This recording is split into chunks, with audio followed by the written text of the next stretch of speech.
श्री गणेशाय नमः।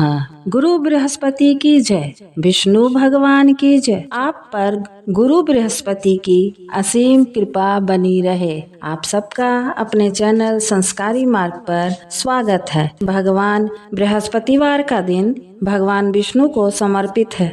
कहते हैं कि जो व्यक्ति हर गुरुवार को भगवान विष्णु की पूजा करता है और गुरुवार की कथा सुनता है, गुरु बृहस्पति की और भगवान विष्णु की कृपा उस पर बनी रहती है तथा उनकी सभी परेशानियां दूर हो जाती हैं।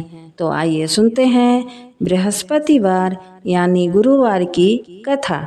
प्राचीन काल में भारतवर्ष में एक प्रतापी और दानी राजा राज्य करता था। वह नित्य गरीबों और ब्राह्मणों की सहायता करता था।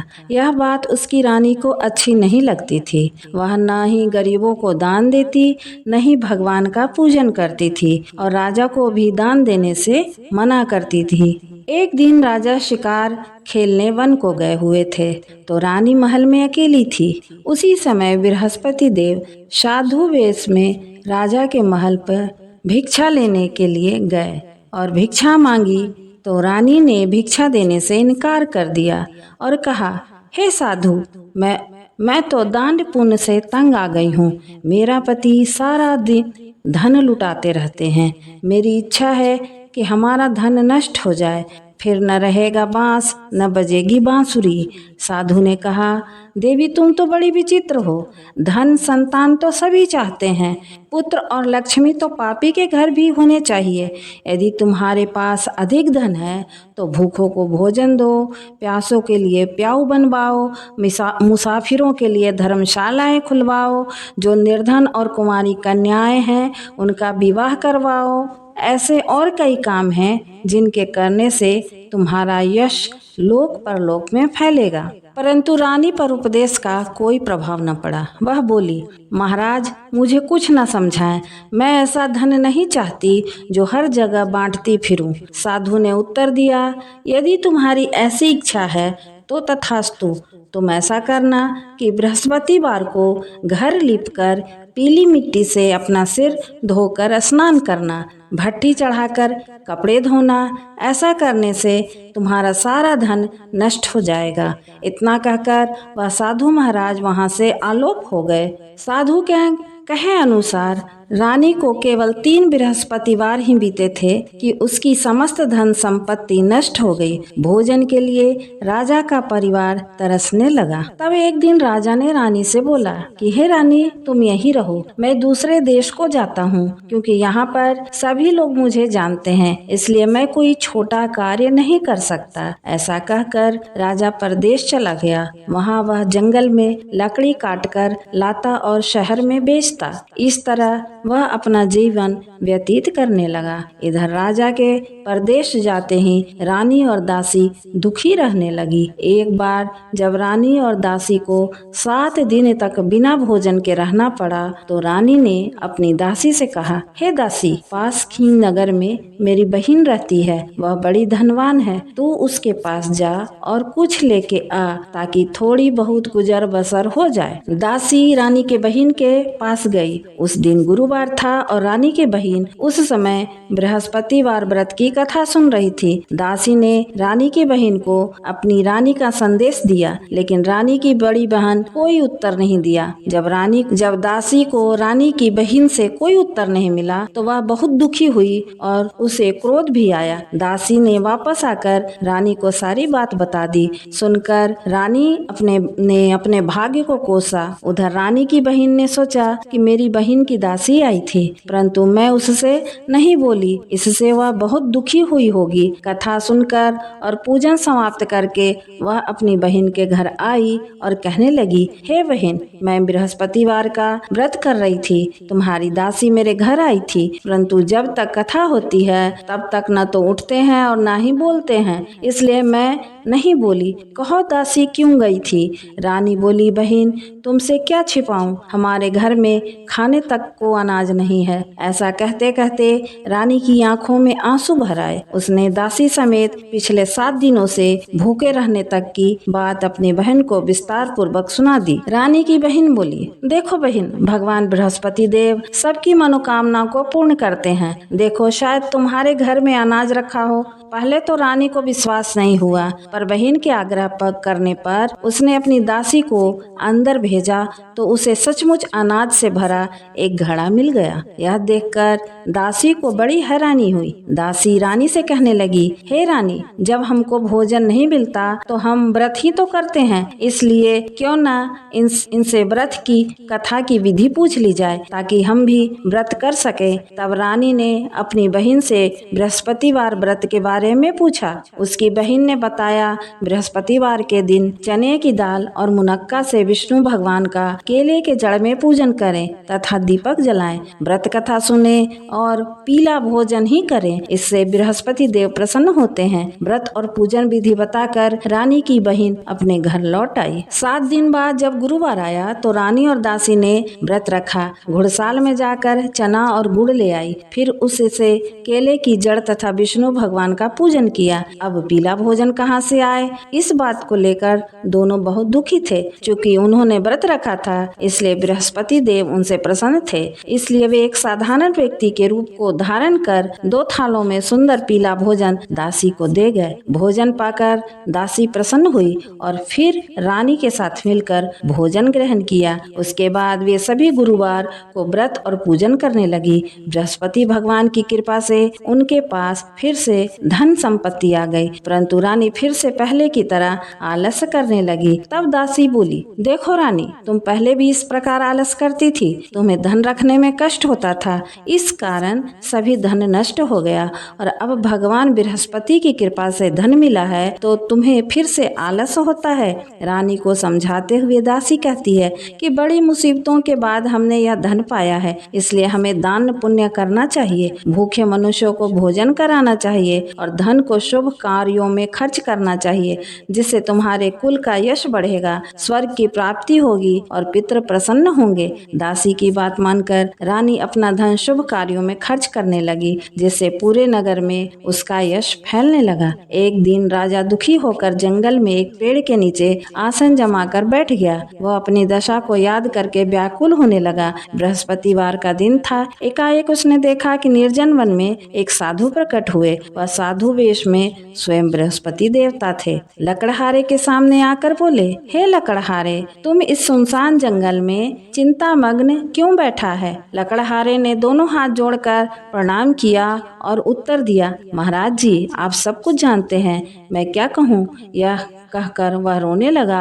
और साधु को अपनी आत्मकथा सुनाई। महात्मा जी ने कहा, तुम्हारी स्त्री ने बृहस्पति के दिन बृहस्पति भगवान का निरादर किया है, जिसके कारण रुष्ट होकर उन्होंने तुम्हारी यह दशा कर दी। अब तुम चिंता को दूर करके मेरे कहने पर चलो तो तुम्हारे सब कष्ट दूर हो जाएंगे और भगवान पहले से भी अधिक संपत्ति देंगे। तुम बृहस्पतिवार के दिन कथा किया करो। 2 पैसे के चना मुनक्का लाकर उसका प्रसाद बनाओ और शुद्ध जल से लोटे में शक्कर मिलाकर अमृत तैयार करो। कथा के पश्चात अपने सारे परिवार को सुनने वाले प्रेमियों में अमृत व प्रसाद बांटकर आप भी ग्रहण करो। ऐसा करने से भगवान तुम्हारी सब मनोकामनाएं पूरी करेंगे। साधु के ऐसे वचन सुनकर लकड़हारा बोला, हे प्रभु, मुझे लकड़ी बेचकर इतना पैसा नहीं मिलता जिससे भोजन के उपरांत कुछ बचा सकूं। मैंने रात्रि में अपनी स्त्री को व्याकुल देखा है। मेरे पास कुछ भी नहीं है जिससे मैं उसकी खबर मंगा सकूं। साधु ने कहा, हे लकड़हारे, तुम किसी बात की चिंता मत करो। बृहस्पति के दिन तुम रोजाना की तरह लकड़ियां लेकर शहर जाओ।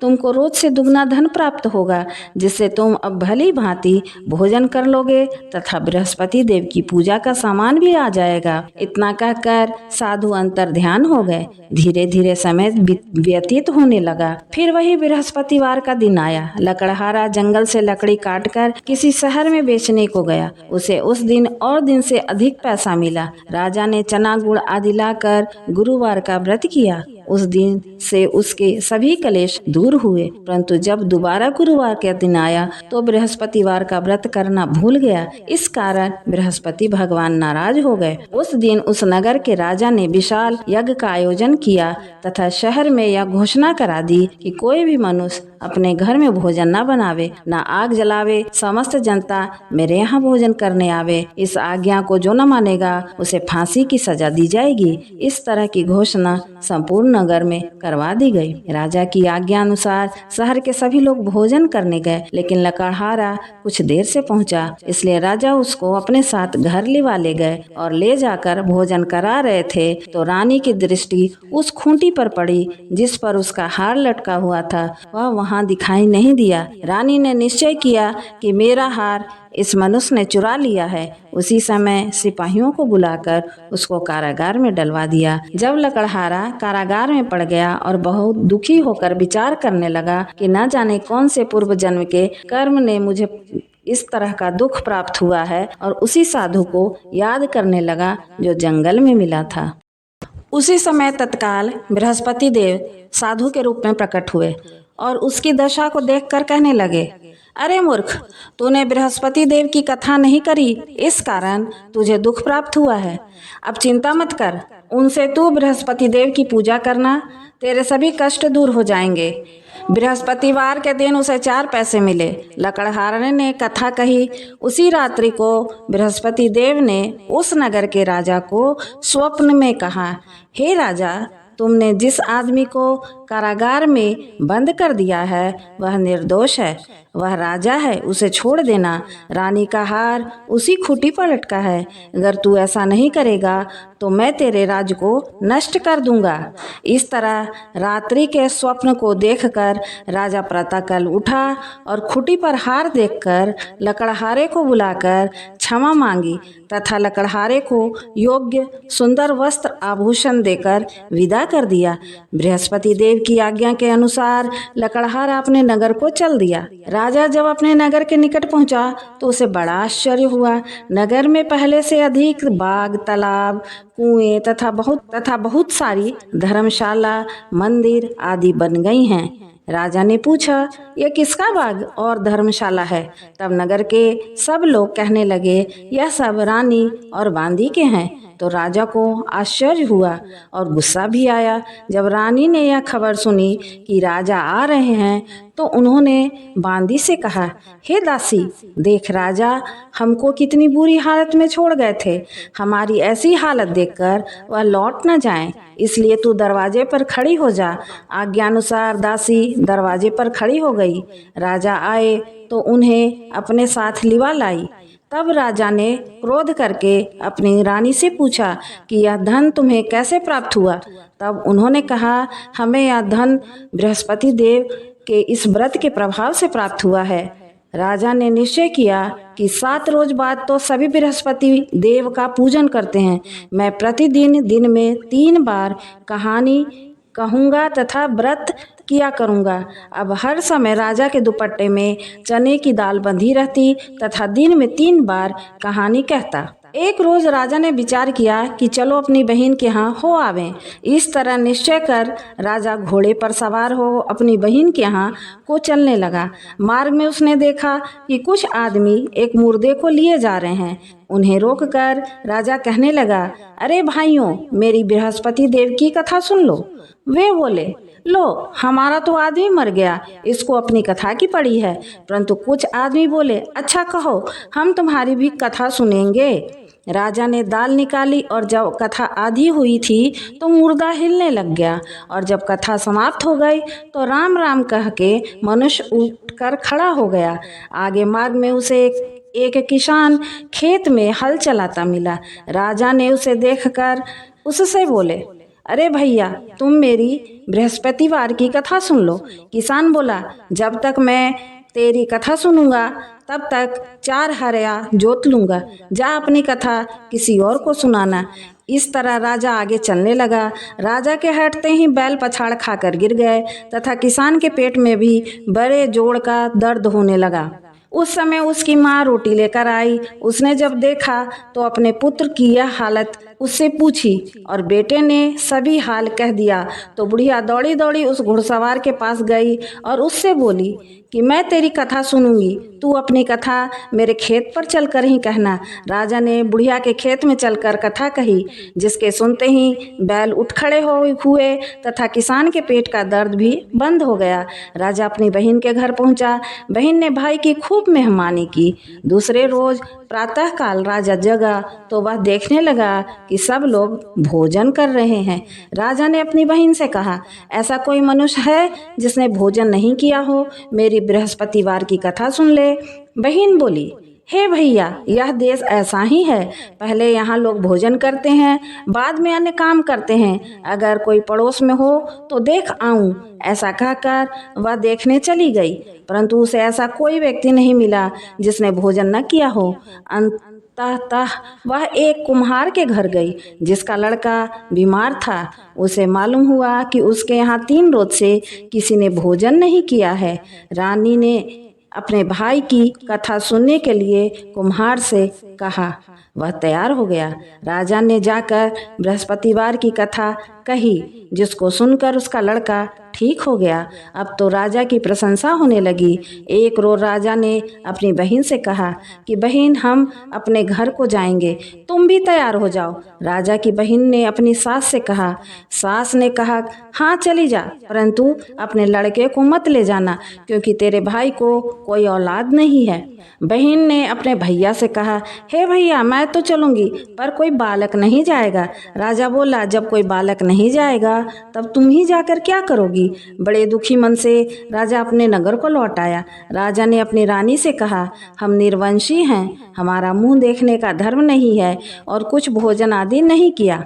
रानी बोली, हे प्रभु, बृहस्पति देव ने हमें सब कुछ दिया है, वह हमें औलाद अवश्य देंगे। उसी रात को बृहस्पति देव ने राजा से स्वप्न में कहा, हे राजा, उठ, सभी सोच त्याग। राजा को यह बात सुनकर बड़ी खुशी हुई।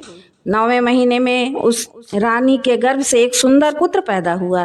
तब राजा बोला, हे रानी, स्त्री बिना भोजन के रह सकती है, पर बिना कहे नहीं रह सकती। जब मेरी बहन आवे तुम उससे कुछ मत कहना। रानी ने सुनकर हाँ कर दिया। जब राजा की बहन ने यह समाचार सुना तो वह बहुत खुश हुई और बधाई लेकर अपने भाई के यहाँ आई। तभी रानी ने कहा, घोड़ा चढ़कर तो नहीं आई, गधा चढ़ी आई?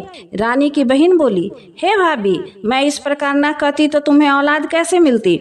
बृहस्पति देव ऐसे ही हैं, जैसे जिसके मन की कामनाएं हैं सभी को पूर्ण करते हैं। जो सद्भावना पूर्वक बृहस्पतिवार का व्रत करता है एवं कथा पढ़ता अथवा सुनता है, दूसरों को सुनाता है, बृहस्पति देव उसकी सभी मनोकामना पूर्ण करते हैं। तो प्रेम से बोलिए, बृहस्पति देव की जय। जय बृहस्पति देव। श्री बृहस्पति देव की आरती। जय बृहस्पति देवा, ओम जय बृहस्पति देवा। छिन छिन भोग लगाऊं, कदली फल मेवा। ओम जय बृहस्पति देवा। तुम पूरन परमात्मा, तुम अंतर्यामी, जगत पिता जगदीश्वर, तुम सबके स्वामी। ओम जय बृहस्पति देवा। चरणामृत निज निर्मल, सब पातक हरता, सकल मनोरथ दायक, कृपा करो भरता। ओम जय बृहस्पति देवा। तन मन धन अर्पण कर, जो जन शरण पड़े, प्रभु प्रकट तब होकर, आकर द्वार खड़े। ओम जय बृहस्पति देवा। दीन दयाल दयानिधि, भक्तन हितकारी, पाप दोष सब हरता, भव बंधन हारी। ओम जय बृहस्पति देवा। सकल मनोरथ दायक, सब संशय हारो, विषय विकार मिटाओ, संतन सुखकारी। ओम जय बृहस्पति देवा। जो कोई आरती तेरी प्रेम सहित गावे, जेठानंद आनंद कर सुनिश्चय पावे। ओम जय बृहस्पति देवा, ओम जय बृहस्पति देवा। प्रेम से बोलिए बृहस्पति देव भगवान की जय, विष्णु भगवान की जय। यदि वीडियो पसंद आया हो तो कृपया हमारे चैनल को लाइक, शेयर और सब्सक्राइब करें ताकि आगे आने वाले वीडियो की जानकारी आपको समय से पूर्व मिल जाए। धन्यवाद।